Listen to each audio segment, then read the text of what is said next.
नमस्कार दोस्तों, स्वागत है मगन ट्यूटोरियल्स में। उम्मीद करता हूं सब लोग स्वस्थ होंगे, प्रसन्नचित होंगे, व्यस्त होंगे, ज़बरदस्त होंगे।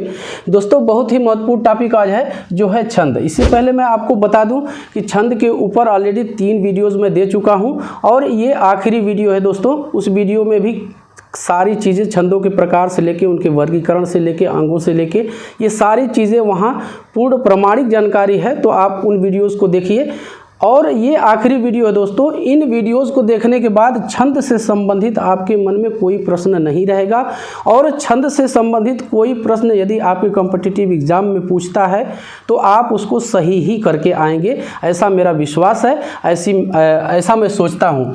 चलिए, आज का जो विषय है दोस्तों, आज हम लोग कुछ प्रमुख सममात्रिक, अर्धसममात्रिक और विषममात्रिक, इसमें से मैक्सिमम छंदों के बारे में मैं पहले की वीडियोज़ में बता चुका हूं।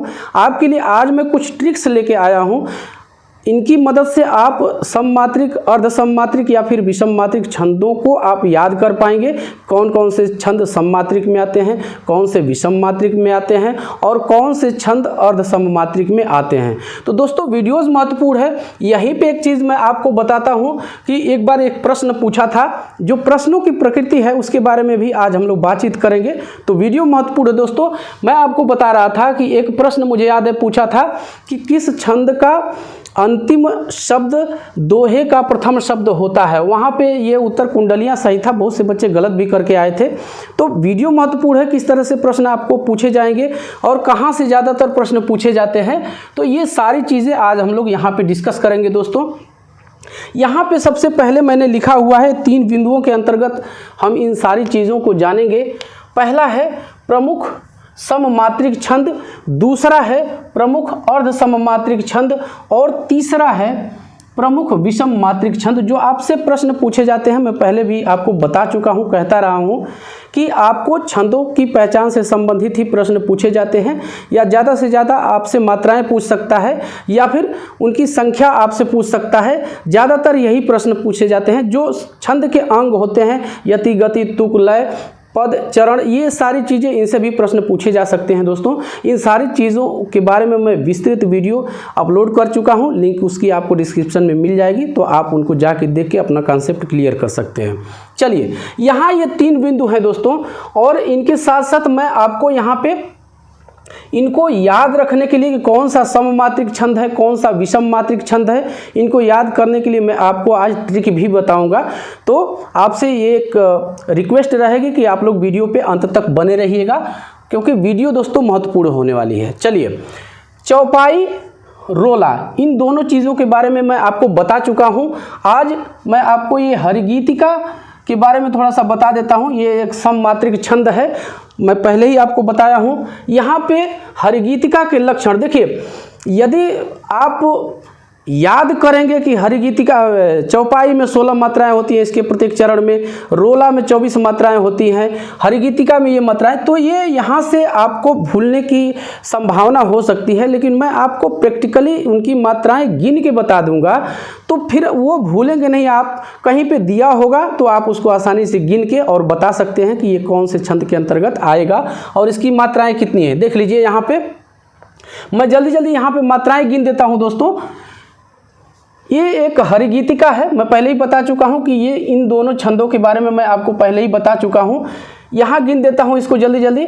ये देखिए, दीर्घ हो जाएगा, दीर्घ, लघु, इसके बाद दीर्घ, लघु, लघु, लघु, ये दीर्घ होगा। ये दीर्घ क्यों होगा मैं अभी आपको बताता हूँ। ये लघु हो जाएगा, ये दीर्घ, दीर्घ, दीर्घ, लघु, दीर्घ, दीर्घ, लघु, लघु, लघु और दीर्घ। गिन लेते हैं इसको। 2, 2, 4, 5, 2, 7, 1, 8, 9, 2, 11, 12, 2, 14, 14, 2, 16, 2, 18, 1, 19, 2, 21, 2, 23, 24, 25, 26 और 2, 28 से टोटल 28 हो गए। यहाँ पे मैंने इसको दीर्घ किया था, इसको मैंने दीर्घ किया है, तो इसको जान लीजिए। जो संयुक्त वर्ण होते हैं उससे पूर्व का वर्ण यदि लघु है तो वो दीर्घ हो जाएगा दोस्तों। ये मैं पहले की वीडियो में आपको समझा चुका हूँ और इसकी बस एक मात्रा आप लगाएंगे, क्योंकि जो जिन वर्णों के साथ स्वर नहीं होता है छंद में उसको वर्ण नहीं माना जाता है। ये मैं पहले बता चुका हूँ। अगर सारी चीज़ें फिर से समेटना शुरू करूँ तो लंबा हो जाएगा, मैं वीडियो जल्दी से निपटाना चाहता हूँ। तो 28 मात्रा हरिगीतिका जो सममात्रिक छंद होते हैं उनके प्रत्येक चरण में मात्राओं की संख्या समान होती है, मैं आपको बता चुका हूं। अर्ध सममात्रिक छोटी सी चर्चा कर लेते हैं। अर्ध सममात्रिक यानी इसके आधे चरणों के लक्षण एक समान होते हैं, आधे चरणों के लक्षण जो है वो दूसरे तरह के होते हैं। तो आधे चरणों में कह सकते हैं कि मात्राएं इनकी समान होती है, इसीलिए इनको कहा जाता है कि अर्ध सममात्रिक छंद हैं। यहाँ विषम मात्रिक, तो विषम मात्रिक में इनके किसी भी चरण में मात्राओं की कोई निश्चित संख्या या मात्राओं का कोई निश्चित क्रम देखने के लिए नहीं मिलता है। तो समझ गए होंगे। चलिए यहाँ पे हरिगीतिका है, तो हरिगीतिका का हमने गिन के देख लिया कि इसके प्रत्येक चरण में 28 मात्राएं होती हैं। इसको भी आप गिन लीजिएगा, मैं सारा नहीं गिनूंगा नहीं तो वीडियो लंबा होगा दोस्तों।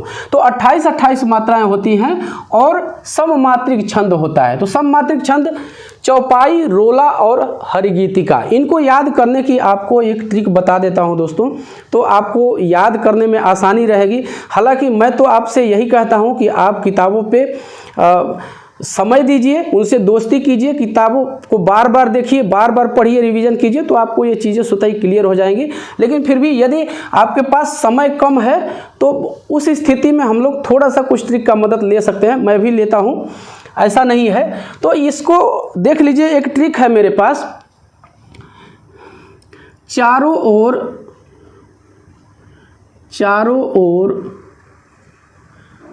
हरिगीत, अब इसका मंतव्य समझ लीजिए। चारों ओर हरिगीत, ये एक ट्रिक है दोस्तों। अब इसको कैसे, चौ से हो जाएगा चौपाई, र से रोला और ये ओर को आप निरर्थक मान लीजिए हरिगीत। जब परीक्षा का समय आता है तो हरिगीत से हरिगीतिका हो जाएगा। जब परीक्षा का समय आता है तो हमारा ध्यान ईश्वर में बहुत ज़्यादा जाता है, तो उस समय चारों ओर यानी सारे जो कंसल्टेंट्स है, जो परीक्षार्थी हैं, उनको कहें प्रतियोगी हैं, उनमें हरिगीत यानी कि प्रभु के प्रति जो सम्मान है, जो प्रेम है, वो अचानक से बढ़ जाता है। तो चारों ओर हरिगीत, और इससे आप सममात्रिक छंदों को याद कर सकते हैं, चौपाई, रोला, हरिगीतिका। इसके बाद अर्ध सममात्रिक को याद करने के लिए इसी से संबंधित ट्रिक है। 200 बार माला फेरते हैं परीक्षार्थी, जो कंपटीटर हैं वो 200 बार माला फेरते हैं। अब इससे आपको क्या मिलेगा, 2 से दोहा मिल जाएगा, 100 से सोरठा मिल जाएगा, बार से आपको बरवय मिल जाएगा, माला से आप राइमिंग मिला के उल्लाला बना लेंगे।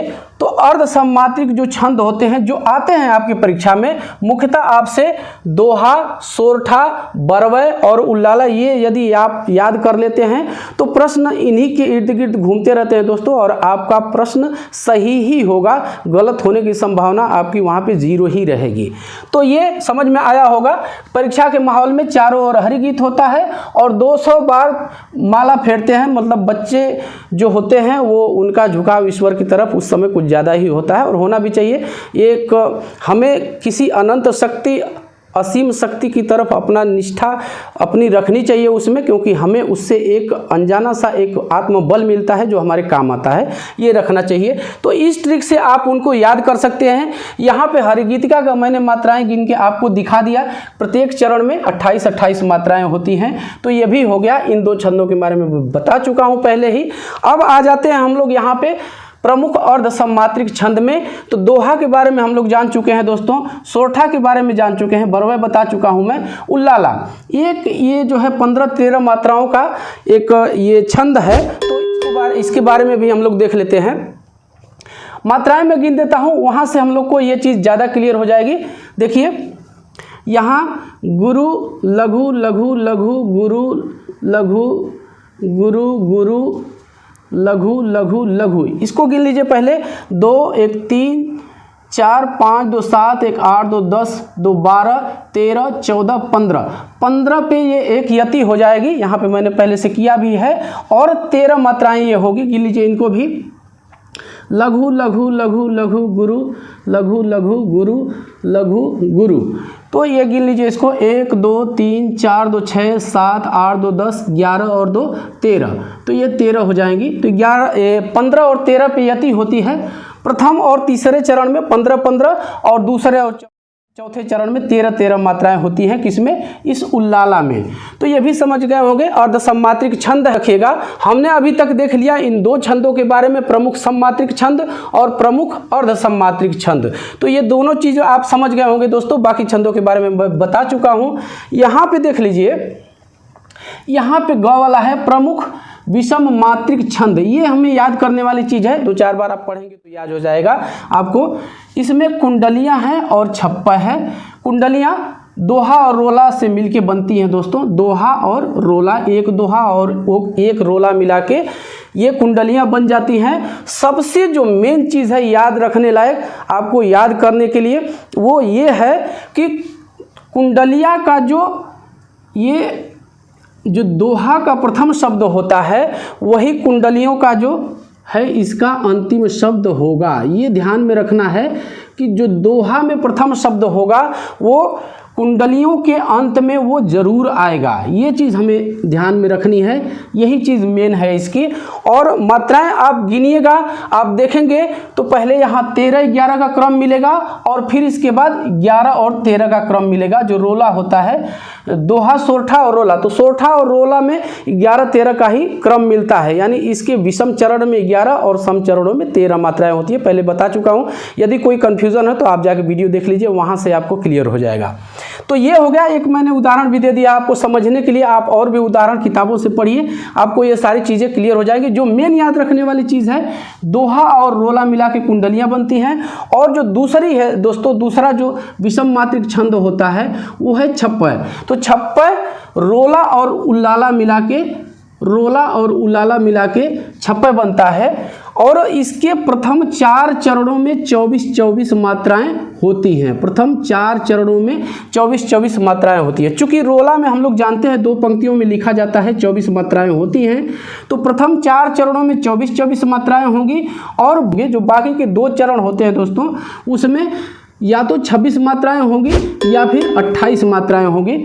ये इन्हीं में से ये होता है, विषम मात्रिक छंद है। तो विषम मात्रिक छंद के अंतर्गत ये 2 छंद आते हैं, कुंडलिया और छप्पय। तो बस दोस्तों यही था आज की इस वीडियो में। उम्मीद करता हूं कि आपको ये वीडियो पसंद आई होगी।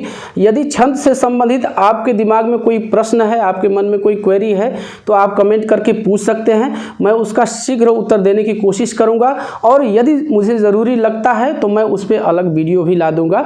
तो बस आज के लिए यही था और उम्मीद करता हूँ कि आपको आज की ये क्लास पसंद आई होगी। चलते चलते आपसे एक रिक्वेस्ट ज़रूर रहेगी कि दोस्तों मगन ट्यूटोरियल्स के परिवार को बड़ा करने में आप हमारी मदद कीजिए। जब आप ऐसा करते हैं तो हमें एक आत्मबल ज़रूर मिलता है और इस आत्मबल के फलस्वरूप हम बेहतर से बेहतरीन कंटेंट बनाने के लिए प्रयास करते हैं। तो बस इजाज़त दीजिए, मिलते हैं अगली क्लास में। तब तक के लिए नमस्कार।